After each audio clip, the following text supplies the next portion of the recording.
can survive if I let you. Faltering nevermore. Let the new era begin. The era of the ECW. Oh my God! This is Extreme. Greetings, everyone, and welcome to This is Extreme. This is our second episode. Let me get it right off the top here. I apologize for the delay.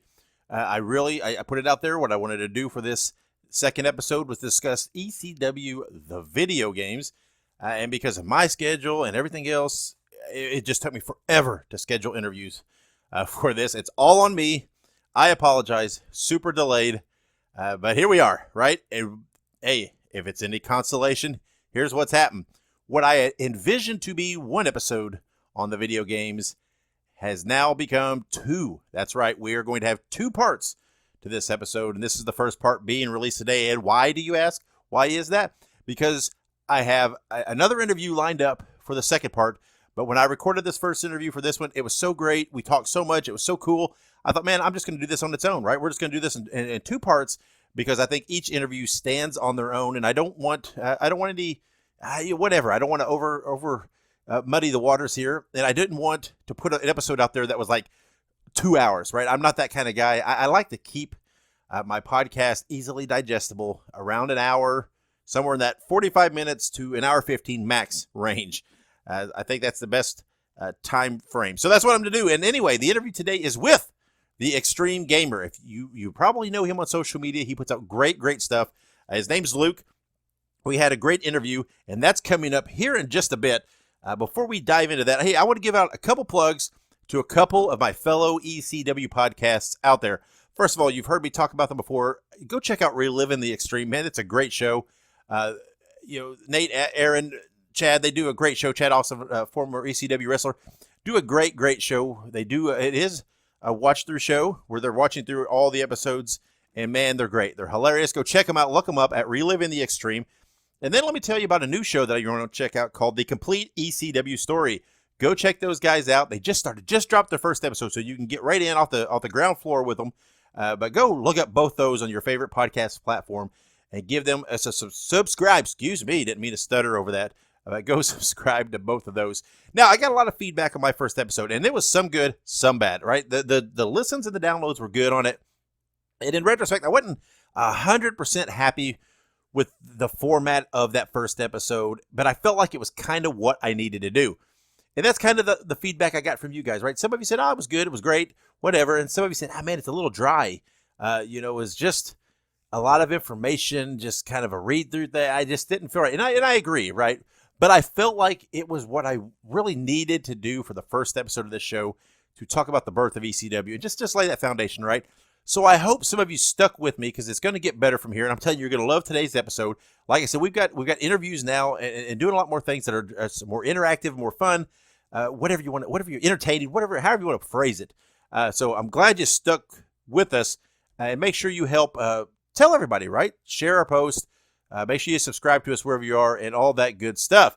So before we dive into it, before we go to that interview, let me give you a quick background on ECW video games.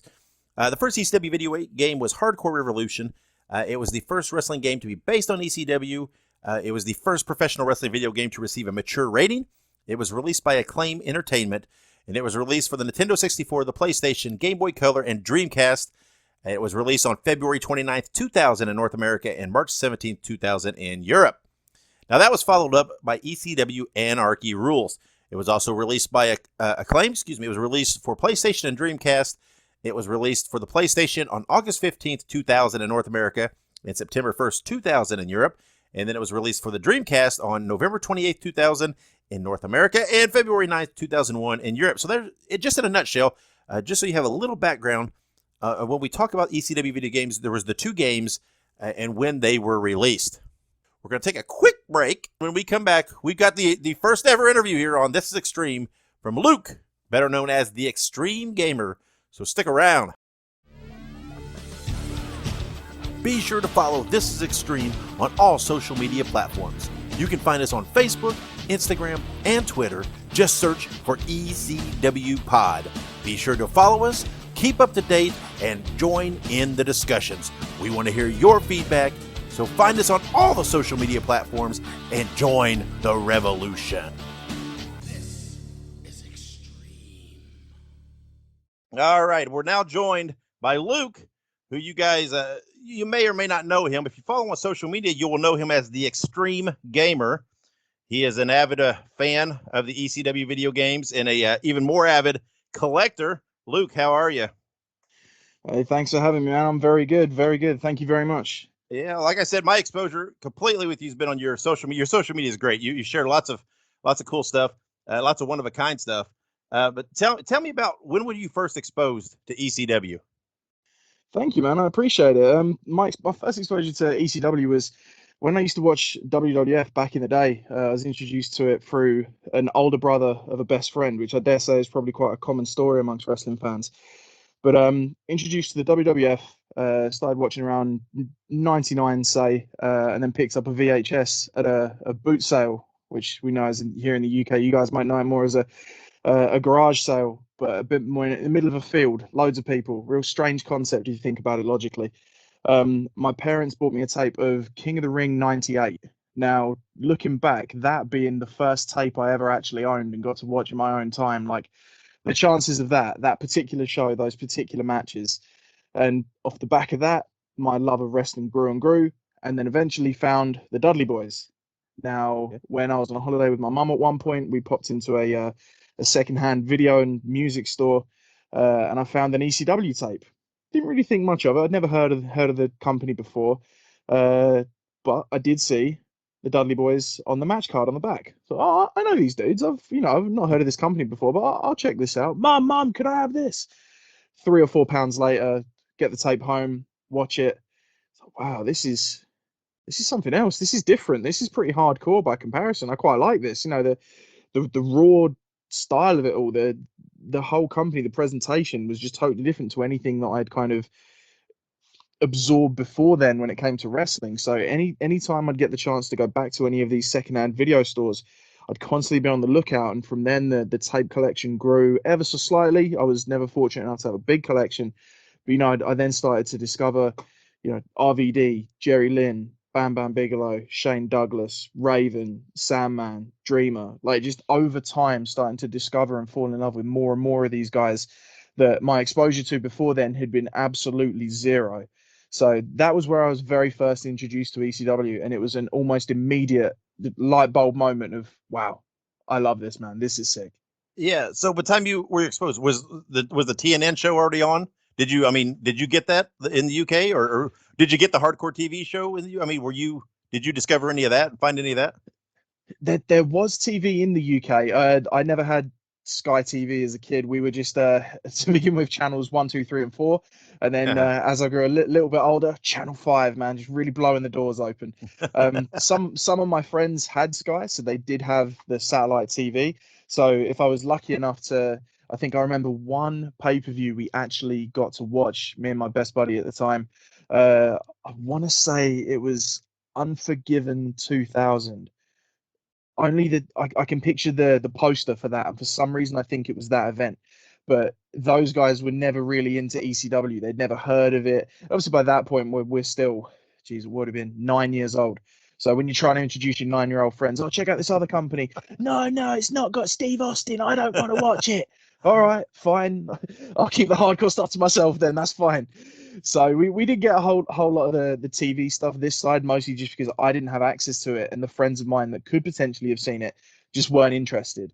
But I have seen in recent months some people have stumbled across some of the recordings from the Bravo TV station that it was aired on over here. So that's floating around at the moment. Yeah. So I mean, so as you've collected and explored since then, I mean, what was the? I know we're going to get to the video games, but I'm curious about this side of it a little bit. What yeah. do you know? What was the audience like for ECW in the UK? Was it? I mean, from what you've experienced talking to people, did it have a big audience? Was it? I mean, was it? Was it successful there? Did it have a lot of viewers? Have you seen anything about that? It's strange, when you speak to British fans now, like everybody knows the name, everybody knows the legacy, and everybody knows the history, and you know, people are, it's like anything that's big looking back. It's, oh yeah, I was into that from way early, you know, oh, I Yeah. knew that one. So you can never really be too sure how many people are legit when they're telling you they've been into it for a long period of time. But you know, when you start to get some of the stories of, oh man, I remember sitting up till silly o'clock in the morning, I managed to catch it on TV a couple of times, or oh yeah, I grabbed a couple of those tapes just like you. I remember just watching those and thinking, man, who are these people? The stories seem to be, from my experience, for the most part, very similar to mine. Minimal exposure, but very, very impactful. Like there wasn't a lot of it, but what you could get your hands on definitely made an impact on those that were lucky enough to see it. I mean, a lot of the guys that are in the business now, I mean, shout out to Big Joe. He's currently over in the States today for the XPW California tournament. So shout out to Big Joe. He's a good dude.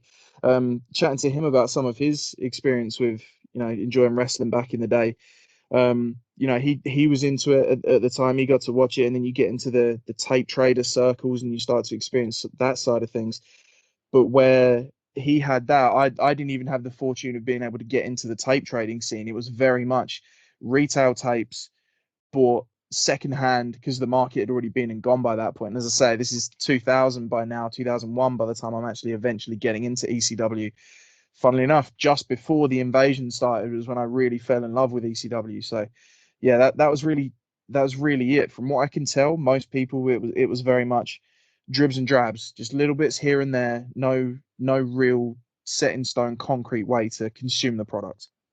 Yeah, I found that over time, not just wrestling. You talk to a lot of people, and you get a lot of those folk tales where, you know, oh yeah, I knew about that before they were big or before they hit. I was a fan, and you know, and some of them everything. they're just full of shit. They're just pulling you. I mean, there's no way, you know. But and I have to say I've got some tales like that. I'm sure people have thought of, but I swear to God, all mine are true.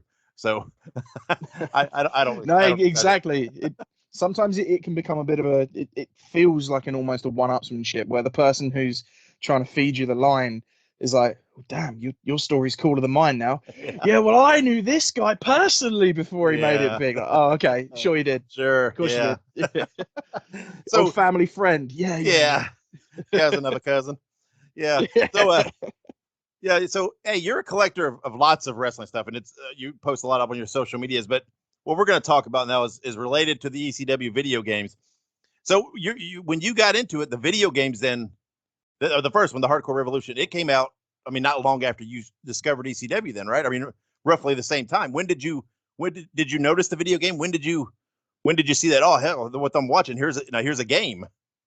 Yeah, no, exactly. It was like the perfect storm almost to stumble across these tapes and to recognize a few of the names and start to fall in love with the rest of the company. Then there's, oh damn, I'm walking into electronics boutique at the time, now known as Game, looking around on their shelves. It was always the same, just let's see what's out, let's see what's around. Obviously by this point I'm still, like I say, 9, 10 years old, 11 at a push, just seeing what's around and oh, what is this? This looks sick. I know these guys. An ECW game. Well, damn, by this point, I'm already playing Warzone. I'm already playing Attitude, and it looks exactly the same. Like, man, I love these games. So this is going to be just as sick. And I know the people on this are even more hardcore. Awesome. Yeah. Mom, please. Just the standard, like, 9-year-old begging your parent for something that's got a massive parental advisory sticker on the front. Yeah. Oh, I don't know. Oh, it's just a game. Honestly, it's fine. It's just a game.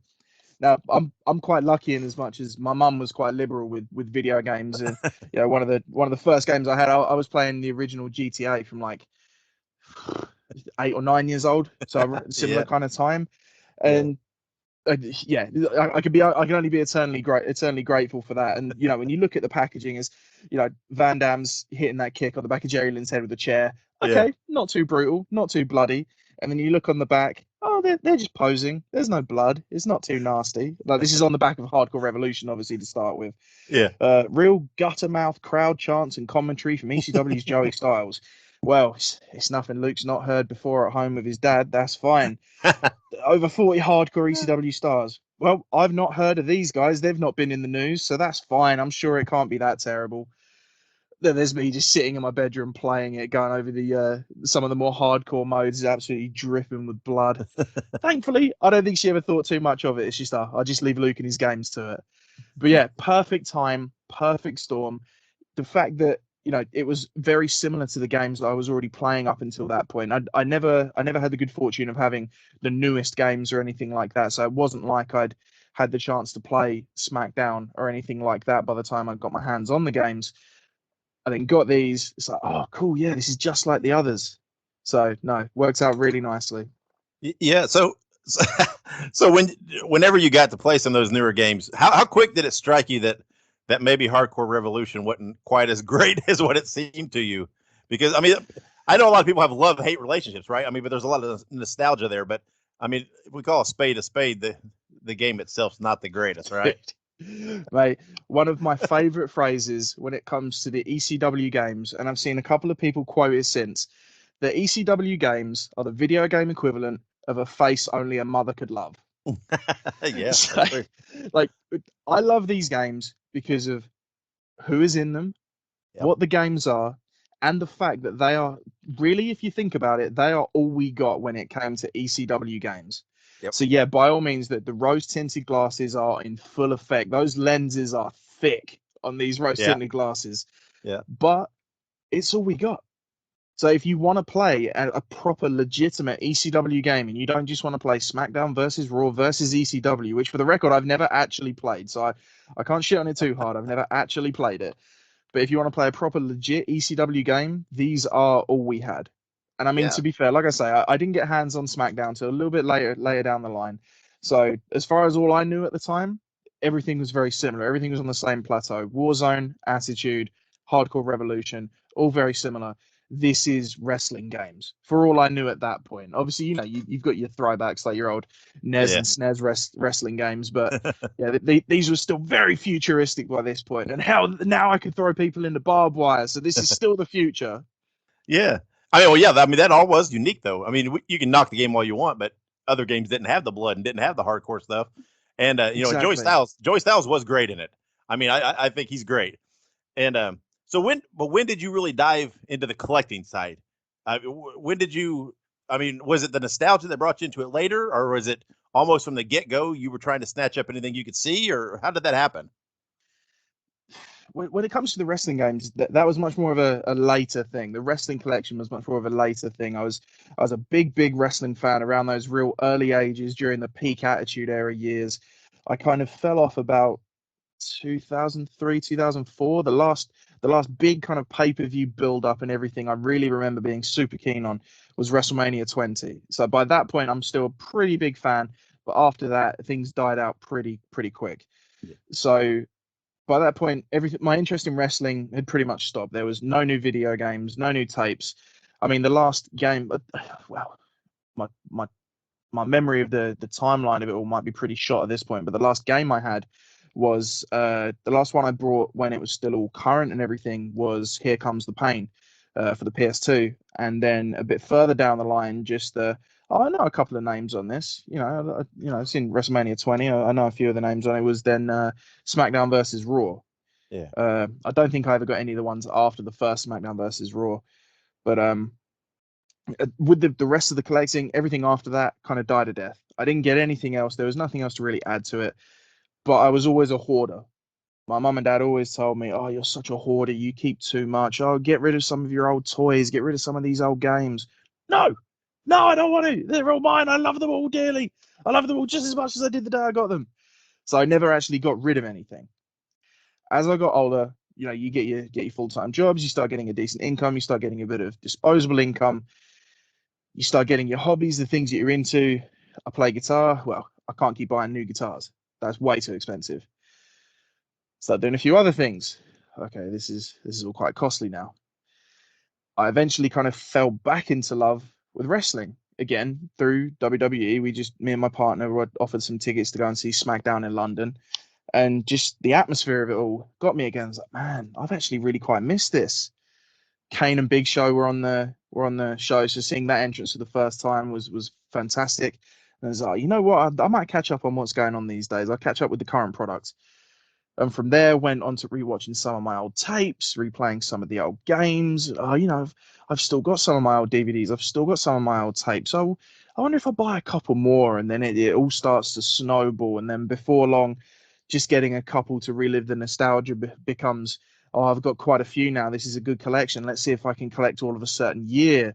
And then it becomes, oh, let's see if I can collect everything past a certain year. And then it's, damn, I'm only a few away from a full collection now. And then it became the full ECW set of all of the retail UK releases, and then wanted to collect all of the WWE DVDs from the time frame that I was watching. So I think at this point I've got everything between the start of 1996 through to the end of 2002.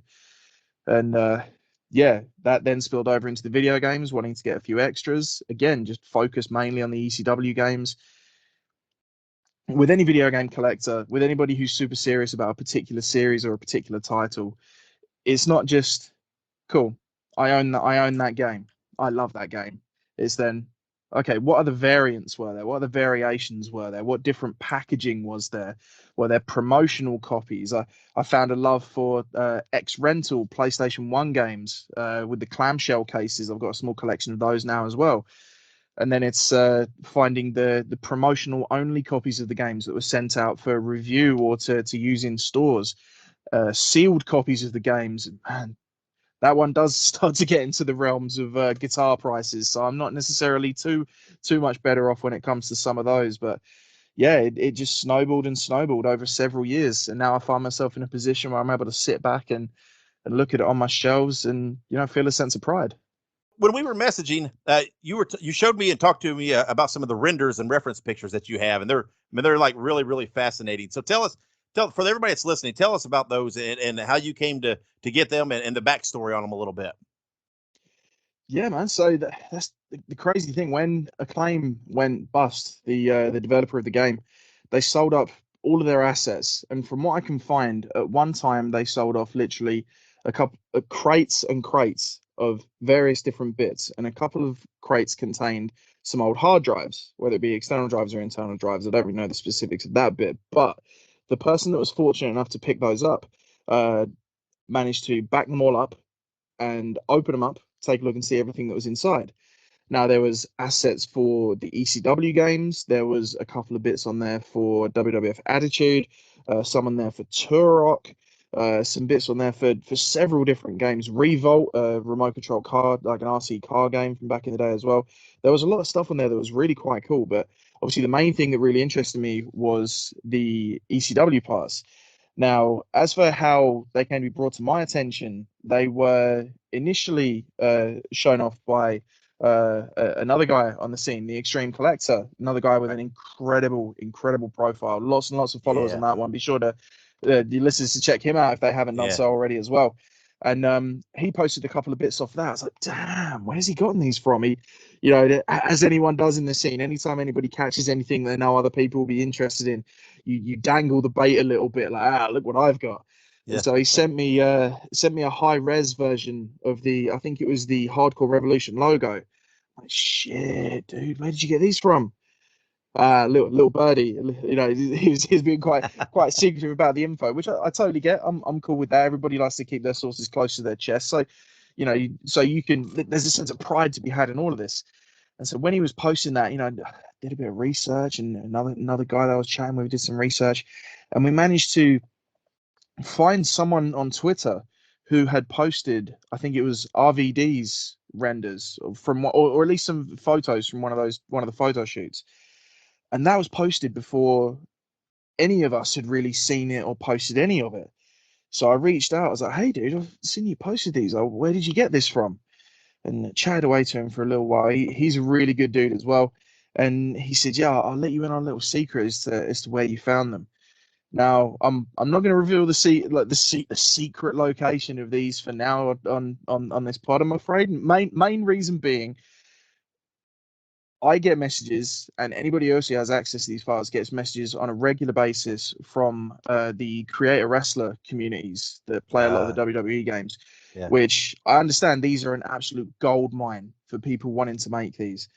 But I'm aware there are interested parties. Now, I'm trying to be careful what I say here. There are interested parties in using some of those old elements. It has been brought to my attention that are very interested in using them to the point of having papers drawn up to try and restrict a lot of people knowing about it or accessing it or using them.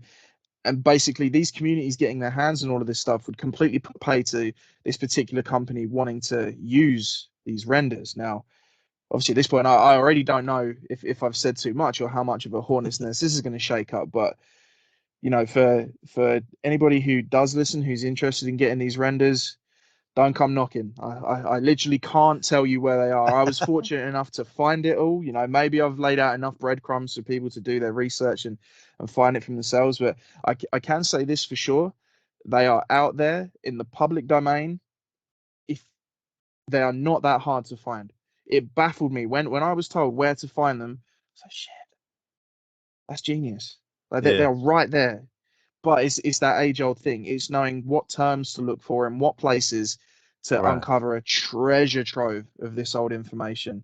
So it turns out they were there all along. Ever since Acclaim folded and this guy got these hard drives, they've been online in their raw form for anybody to download and access for years now. Yeah, that's years wild. and years. So I mean, the renders are cool, but man, I love some of these reference pictures that I've seen out there because I laugh at some of them because it's like they're just standing there and they've got this real bland look on their face, because they're and it's like you're used to seeing promo pictures, where they're all in character and trying to portray it, and here they are just standing, and it's just some of them just they make me laugh so far, Oh they're man, pretty funny. some look so uncomfortable. Yeah, I think it's one or two of RVDs. He looks genuinely really uncomfortable. Like the way he's standing doesn't even look natural. Like he's been asked to stand in almost like a T pose, as a lot of developers use for building characters. Like effectively, how he's been asked to stand in a certain way that's just not natural for them to be able to see, whether it be the light hitting his muscles or it be the way that his gear sits on his body or something like that. But like you say, some of them look really strange and really uncomfortable. Some of them look really fun. Some of them look really cool. Yeah. But it's definitely an interesting mix. I'm always fascinated by that stuff, and like where they do the 3D scans for figures and stuff.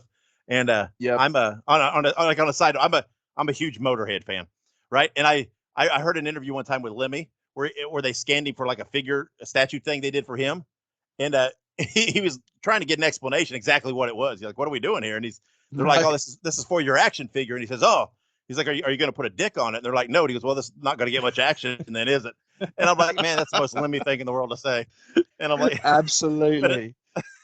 But anyway, I'm always fascinated by these 3D scans, and I've seen pictures and stuff of them, but you hear all the time about, so-and-so being at a Raw or at a SmackDown or whatever, or wherever at an event, and they had it set up to, scan them for a figure and stuff. And that's always fascinating. I mean, how much that's, advanced. Absolutely. Just going from taking photos and practically trying to lay it over the top of a 3D model and just hope that it doesn't suck. Basically being the extent of it. Yeah, I mean, I remember, some of the first WWE figures coming out in the 6-inch or whatever they are, those bone crushing ones. And I saw them, oh man, these are great. Yep. They look so good. And now you look at them and you're like, oh my God, those are horrible. They look so bad compared to modern stuff. It's like, but I guess that's true for anything though. No, exactly. And to be fair, looking at some of the modern figures and stuff as well, it still looks like there's you still get the occasional really, really trash scan makes its way through to mass production. Yeah, some of them, it's like, how do they, in this modern day, how do they mess up so bad on some of them? It's wild. No, exactly. And, it's really odd. Yeah. So you got this collection, you've got all this stuff. What, in your mind, what do you think is your rarest or the oddest thing that you have in your collection relating to the ECW video games? The rarest or oddest things. Or maybe what was the hardest to find, or you saw it and you thought, oh, or, look at this. And that maybe you didn't know or didn't expect to find or anything like that. Yeah, I mean, it's a little bit strange in a sense of, when you deal with some of the bigger titles, if you deal with your Super Mario series and things like that, it's well established what are the rare items and what aren't. When you start to get to some of these games where the fan base isn't quite so big and there's not quite so many people hunting for it, you don't really get that established hierarchy of of what's the pinnacle, like what's the grail versus what's the run-of-the-mill everyday item. You've obviously got your standard copies of the games on PlayStation and Dreamcast. I mean, hell, even a nice copy of the Game Boy Color version of Hardcore Revolution's a little bit harder to find in really good condition than a lot of other things. A really nice to a mint condition copy of the Nintendo 64 game is still eluding me at this point. I've got quite a nice copy that I've had signed by RVD at a convention a few years back, which was quite cool. But a truly mint condition copy is still to this day evading me.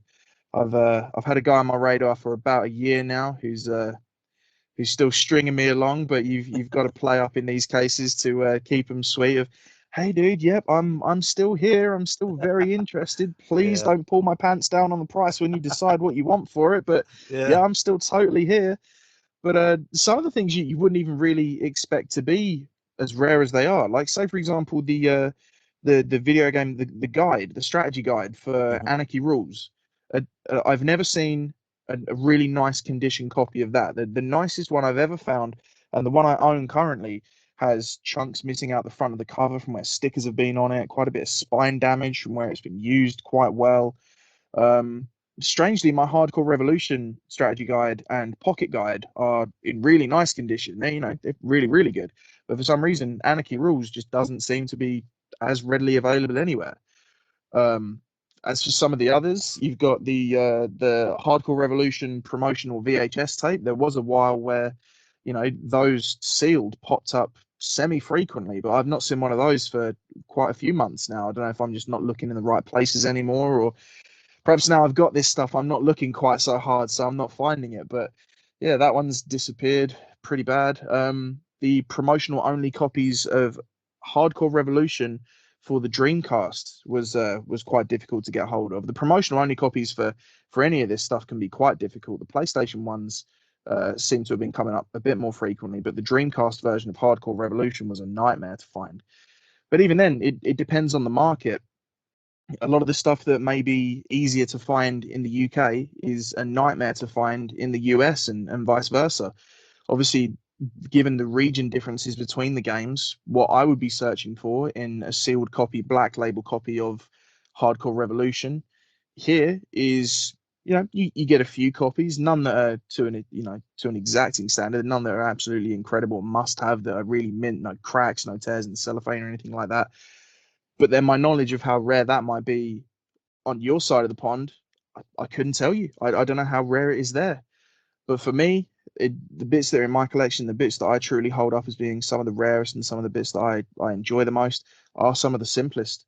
Just the sealed black label copies of the games, the game guide, just things like that. I've got a signed t-shirt from the Hardcore Thursday, the release date for Hardcore Revolution in the US, signed by a few different people. That's up on my Instagram. Oh, hell yeah. No, I totally forgot. Scratch all of that. Scratch all of it. My rarest, my coolest, and my favorite, and the reason it doesn't come to mind is because I don't actually have it on display, is a store promo poster promoting the launch of the game. I believe it was in an electronics boutique in Kentucky, from the night of a live show that a good friend of mine on Instagram, that many of you may follow as well, at Too Fast for Blood. Really, really good dude. He hit up a lot of the shows back in the day. He's in a lot of the footage from the live shows. He reached out to me when my account was really still quite young. It was like, oh, hey man, I've got a poster kicking around somewhere. When I dig it out, I'll let you know. Oh, that'd be sick, dude. Thanks so much. And long story short, through over a period of time, he sent it out to me. Bless his heart. He actually sent it out to me completely free of charge. It promotes a signing that I believe it was Tommy Dreamer and Francine did on the day of this live show. And he said, yeah, I got it on the day. I met them both. I was able to take the poster home. Oh, it's doing no good in my collection. I may as well give it to somebody who's going to truly love it. And that was really something that also drove home the sense of community in the ECW fan base as well. But that is far and away, I'd say, the rarest and my favorite of my entire collection. Yeah, and you talked about the shirt and the sign. Is this the same shirt that Dreamer wore like out to at a show? So Because he wore a copy of that shirt. Yeah. yeah, I mean not yeah, but is it the same style, same shirt? Yeah, I'm obviously not maybe not the same. What was it tied to that day with that signing? Was it the event that night? No, No. it wasn't. These were shirts that were sent out around the US. That there's actually two different promotional shirts for Hardcore Revolution. Now, this is Okay. where you really start to get into the nerdy collector side of the ECW games. There's two different versions. So there's one version that's just a plain black shirt, which, from my knowledge, was sent out to. I know it was sent out to at least KB Toys. Now, we didn't have KB Toys here in the UK, so I know these were only in the US, at least for this one. I don't know if it went out to any other stores, but it just had the ECW Hardcore Revolution logo in the chest, and that was it. It wasn't very big, just plain black shirt with that on the chest. Boom, that version. Now the second version, the one that I was lucky enough to get this signed version of last year, I think it was. This is one that doesn't come up as often as the one just with the logo on the front. The logo on the chest is bigger on this version, and on the back it has Hardcore Thursday, and then the release date and a couple of other logos on the back. And this one is that one's a bit more sought after because of the extra info and the extra detail it has on it. But yeah, two of those, and that is the one that Dreamer can be seen wearing in that show that night of that signing. The date of it escapes me, and the date of the location of the show escapes me. But I know I posted it recently on the Yeah. anniversary of Hardcore Revolution. Yeah. So yeah, like you talked earlier, with lots of properties out there that are they're huge or have huge audiences. I mean, there's books and there's guides and everything for these collectibles. Obviously, with something this small or this finite, there's not. So how do you come across knowing that? Like the information of, oh, there was this shirt in the US and this shirt here. And I mean, is it just as you explore and search and talking to people and say, oh, I mean, this turns up, or you see the stuff? How do you find out these small differences in these things? I mean, No, it how do you come across is. that information for something this deep? I mean, this small. Yeah, no, it is very much as you say. It's when something pops up on eBay, I actually get an element of enjoyment out of reaching out to the seller and saying, hey, what's the story behind this item? Like, how did it come to be in your collection? How did you come to own it? And a lot of times it'll be that they'll have a little story, or at the very least it'll be, oh, I don't really know, man. I bought it several years ago from another guy I knew, and I didn't really do much with it. I don't know where he got it from. I tell you, and I'll then send another message. Well, this is going to be really strange from a complete stranger, thousands of miles away. Would you mind maybe reaching out to your buddy and getting a bit of background on it? And then this is where the story starts to come together. And that was how I found out about KB Toys for that particular version of the shirt. And funnily enough, that was how I came to have my copy of Anarchy Rules for the Dreamcast. That one I actually bought from a chap in Australia who used to work for Acclaim in some capacity. I didn't ask too much about that side of things, but he said, yeah, this was his own copy of the game, played maybe twice. Oh man, this sounds almost too good to be true. And man, this thing turned up. I opened the box, and it is literally like I've stepped back in time and received this thing for the first time myself from Acclaim. It is so clean. The disc is so crisp. The manual is untouched. Like, genuinely, these are the things as a game collector, let alone an ECW or wrestling collector, you you kind of wait for these kind of gems to turn up from time to time. Yeah. But to have it in this condition and to be able to speak to the guy and say, oh yeah, I work for Acclaim, I did this and that, that kind of stuff was really, really awesome. But yeah, it really is just a matter of just asking the question. There will be some things where I'll see someone else in the community has picked it up. I mean, I've had an eBay alert set up for I don't even know how long now at this point for a Hardcore Revolution foam finger that the Extreme Collector has had posted on his feed for a while now. Yeah. And I'm waiting, and it has been a good couple of years since I first saw that, and I've set that alert up, and never again have I seen one. Yeah. But one day, I can't imagine those turn up too often.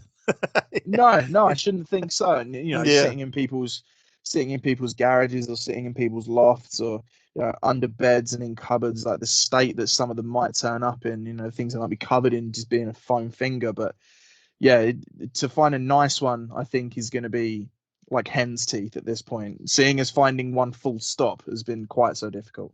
Yeah, and here I'm going to ask something, and you may not have an answer for this because you've been doing this for so long.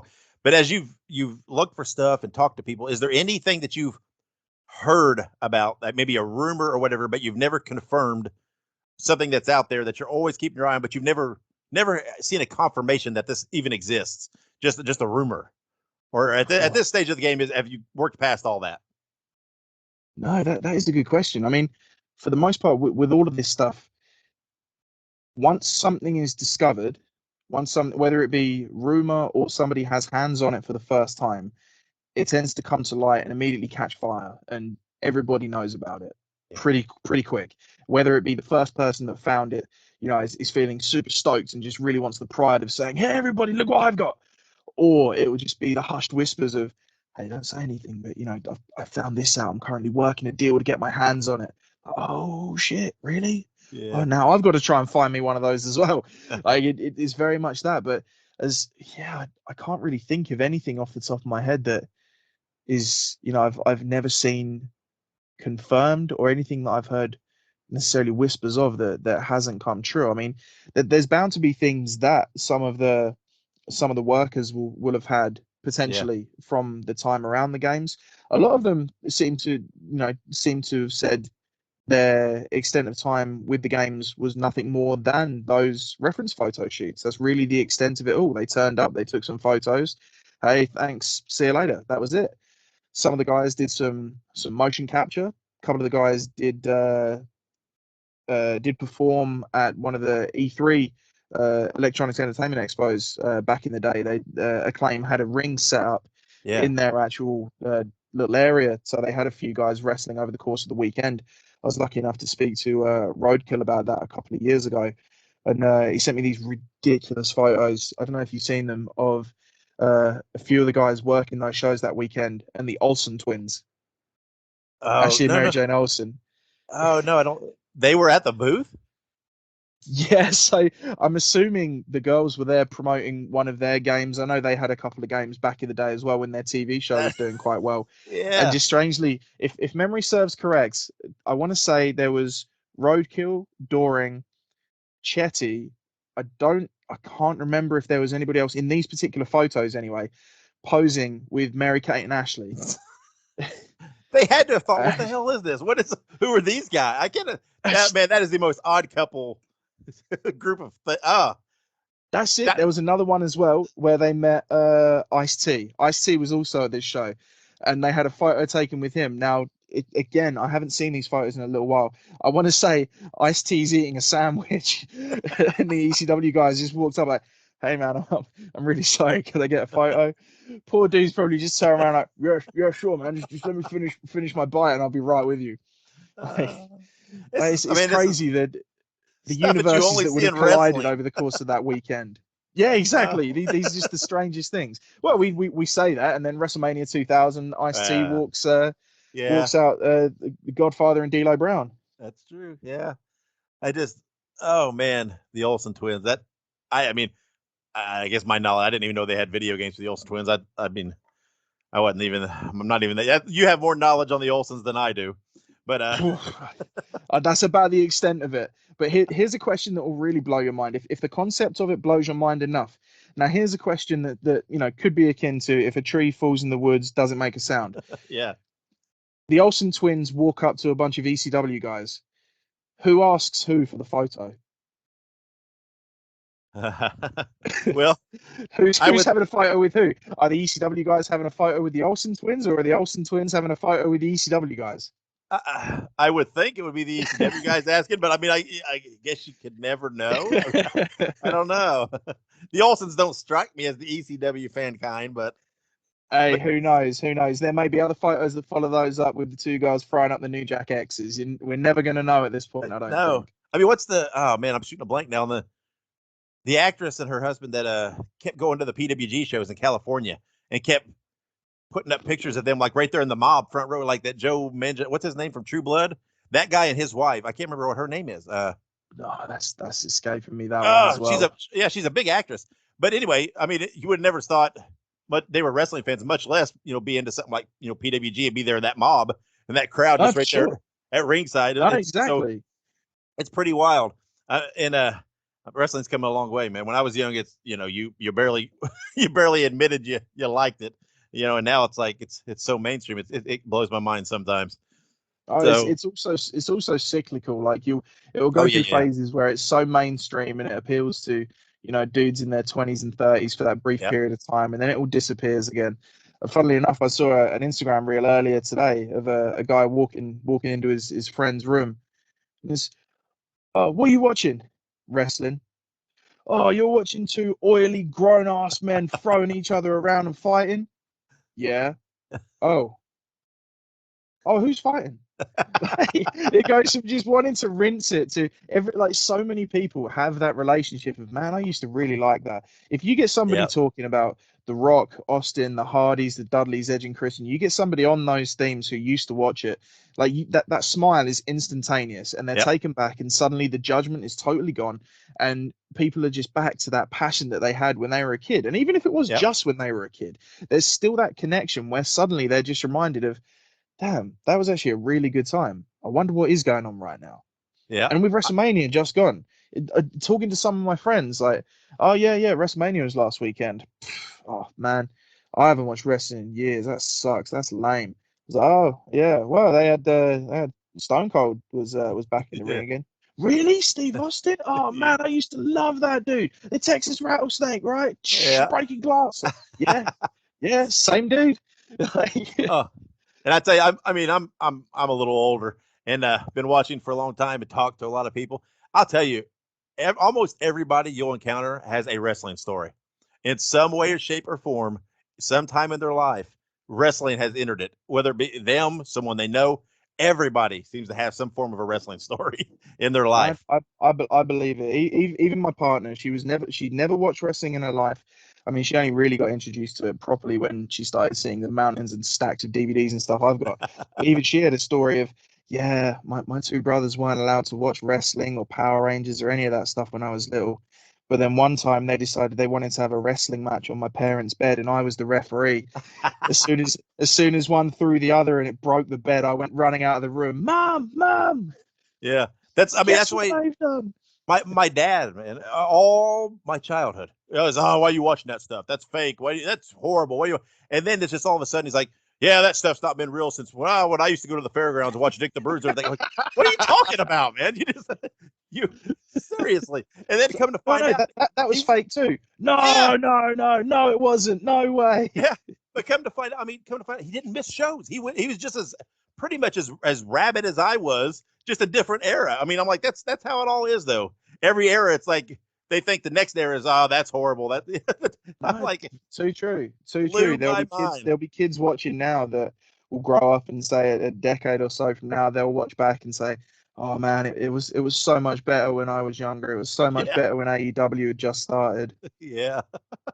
So, all right. So let's tie back to the games a little bit here. So, tell us about you personally, your love for the games. Why are these games important to you as a wrestling fan and your past with wrestling? I'm a big proponent for nostalgia. I know some people can look at nostalgia, and it depends how you feel about it and how you really, consume your own nostalgia.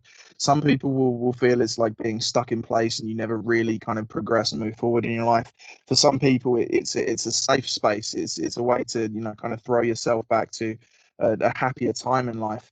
For me, it's just a throwback to spending so much time with my friends, to summers watching. As I said, I didn't have Sky TV, so I was very restricted on how much WWF I could watch, and no ECW at all. I'd have WWF Heat at 4 o'clock on a Sunday afternoon on Channel 4. And then on a Friday night, there would be a double bill of The Simpsons on BBC Two, maybe followed by The Fresh Prince or possibly even Malcolm in the Middle. And then you'd flick over to Channel 5 for WCW Worldwide, the kind of highlights reel one where it would combine footage from Nitro and Thunder. Yeah. And anytime somebody would get hit with a weapon, it would have those cheesy ass like Superman graphics pop up on the screen with pow, bash, crash, that kind of thing. and just gorgeous summer nights with the ice cream van pulling up at the end of our driveway to run out with my dad to get something to eat. So, my love for the games really comes from thinking back to that time. I had a birthday where I had a few friends over and we were playing SmackDown Just Bring It. So Yeah. that was around the time of the invasion. So by this point, they're all starting to really learn who RVD is. They're a little bit more clued up on who Raven is, albeit a sore spot for a lot of ECW fans. The WWE Yeah. version of Raven versus what is effectively our version of Raven and Yeah. Rhino and stuff like that. So for this birthday, we stayed up real late. We're still 10 years old, 11 years old. In my parents' living room, we're taking turns working through the career mode to try and unlock more creator points and unlock more parts to be able to create RVD. And on this night, we actually unlocked all the parts we needed to be able to make RVD, albeit a really piss poor version of RVD in that kind of skull gear that he wore for Guilty as Charged 2001 and then more again for Invasion. Yeah. And, that again, the memory of that is so vivid. And that's why my love for all of these games is as strong as it is, just thinking back to time spent playing Hardcore Revolution on the Nintendo 64. My mum, bless her heart, she used to rent a copy of Hardcore Revolution from a local rental store. There was a couple of doors down from the supermarket we used to go to. And damn, I must have rented that thing 100 times. I must have rented it. Sorry, I keep saying I must have rented it. She must have rented it for me so many damn times. And when that place eventually went bust, and when they did, they sold all of their games that they used to rent out. And it's one of my most sentimental items in my collection. I actually own that copy from that rental shop. Oh, nice. So still with the super, super battered outer box, still with the colored sticker on it to dictate how much it would be to rent it out for 4 or 5 nights. Yeah. Still with the cart that had people's creator wrestlers on it, including some of my own. And yeah, that's where my love for these games come from, almost exclusively from a nostalgic, love for my childhood kind of position. Yeah, it's wild. Like when you talk about the ECW video games or the action figures or the magazines, man, I think it's such a wild testament to how this little promotion in the East from Philly that started, out of whatever, like any other little independent, and what they became in this powerhouse. I mean, running on, bounce checks and shoestring budgets and lies and everything else, and keeping, trying to keep the train running. But it's so wild. I mean, what they did with this little crew and this little staff. And I don't know that, we could ever see that again. I just don't know whether, situationally it could even happen again. And it's so wild. No, I've had this conversation a few times as well with different people. I just think that between the combination of social media, mobile phones, even down to camera technology, even something as simple as watching back WrestleMania 17 and seeing, in air quotations, the flashbulb moments, like where all the cameras would go off at the same time, like that visual spectacle of some of those bigger moves. All of that is totally gone now, just because you'll have a smartphone held up where someone can take a decent photo of something or can video it. No flash, nothing needed, but also the dirt sheets and all of that kind of stuff. Like all of that is so readily available. All the rumors, all the access is also easy to get hold of. A lot of the guys that are on Twitter, like a lot of the wrestlers that use Twitter and Facebook and things like that. I mean, I've got nothing but love for guys that will use their social media as an extension of their work. Yeah. So you'll get some of the guys that will use it to really expose the real them and to show their, quote unquote, their shoot selves, their shoot lives outside of the business. Yeah. But then you have some people that will still use it as a vehicle to propel their storylines, to propel their characters. And that I love, because that is where you will still capture the imaginations and still, I don't know if fool people is really the right terminology, but you will still catch people out where they'll buy into it as a real situation. Only from time to time. A lot of the time it's clear as day that it's, oh, okay, this is a work, this is all part of the story. Fair enough. Yeah. But there are those situations where some guys will use the modern tools in an old-fashioned way. Right. And you can see in the comments and the replies on these posts of, oh damn, this is real. Oh, he's really going for him. Like, oh, he's really pissed off. And you Yeah. could just imagine dude sat the other side of his phone, like, got him. Yeah, yeah, Hook, line, and sinker. yeah. So, hey, I've talked to a gentleman from Acclaiming, and I got a little talk on this next question, and you may have too, in all your explorations. But if there had been another ECW game, a third one, where do you think it would have gone? Or if you I've heard rumors. What do you out there? Whatever. Where do you think the third one would have gone? I mean, excluding So, everything else with the companies. Just say everything had been of course, still going, of course. But of course. So even if Acclaim hadn't gone kaput, yeah, which obviously there's still questions to be asked, and as much as they owned part of ECW, so would it have been as black and white as ECW being able to say, you know what, you fed us an absolute line with telling us how good Anarchy Rules was going to be, that it was going to be completely overhauled and this and that. We're going to go with a different company. We're going to go to somebody else. Now, in one of the GCW podcasts, I don't know if it was the GCW podcast or if it might have been a podcast related to Kevin Gill, KG, who does a lot of the commentary for GCW. yeah, He was involved in the development and a lot of the background stuff of the Backyard Wrestling games, for example, right. and several other games. He was all clued up in a lot of games back in the day. In the podcast that I listened to where he was discussing a lot of this, he said that I believe it was, I want to say, Midway. So bear with me. I've got Backyard Wrestling's right in front of me. What was the name of the developer? IDOS. That's it. IDOS. So he worked for IDOS at the time, and they were all but set to create the third ECW game. They were all but signed on the dotted line. Everything was ready to go. Everything was lined up, ready to hit the green button and get things started. That must have been either the back end of 2000 or the very start of 2001, because he said no sooner than the decision was made to go for it, ECW had gone pop, the whole thing died a death, and everything just fell apart. Now, from my understanding, some of the parts that had already been put into motion to make that happen went on to become, let me have a quick look here, just while I remember. I don't want to name this wrong. You can probably hear me reaching around on the shelves behind me. That was it. It went on to become Acclaim's Legends of Wrestling. Oh Obviously, yeah, the first one had Terry Funk and Van Dam and Sabu. yep. So they still had a lot of that part there. And in fact, one of the other cool things I have in my collection is Rob Van Dam's own pass for E3 to attend and promote Legends of Wrestling from back in the day. Oh, cool. So some of the stuff that Acclaim had started working on for a third ECW game went into Legends of Wrestling. But as for what IDOS could have made, I couldn't begin to guess. But at the time was when things were switching from the PlayStation 1 generation through to PlayStation 2. Yeah. So could we have seen 3D modeled? Could we have seen bigger, better match types? Could we have seen crazier weapons? I mean, as I say, IDOS and KG went on to work on Backyard Wrestling. So if you play that, could that be an indicator as to what we could have expected from a third ECW game? Would it have been quite as arcadian, quite as crazy as the Backyard Wrestling games were? Or would it have tried to fall more in line with SmackDown, where it was, simpler than Hardcore Revolution and Anarchy Rules were, but still really quite rooted in professional wrestling as opposed to being an arcade game? I like to imagine it may have followed the suit of the SmackDown games, but they were never going to be with the developers of SmackDown. So you can only go by what IDOS had managed with Backyard Wrestling.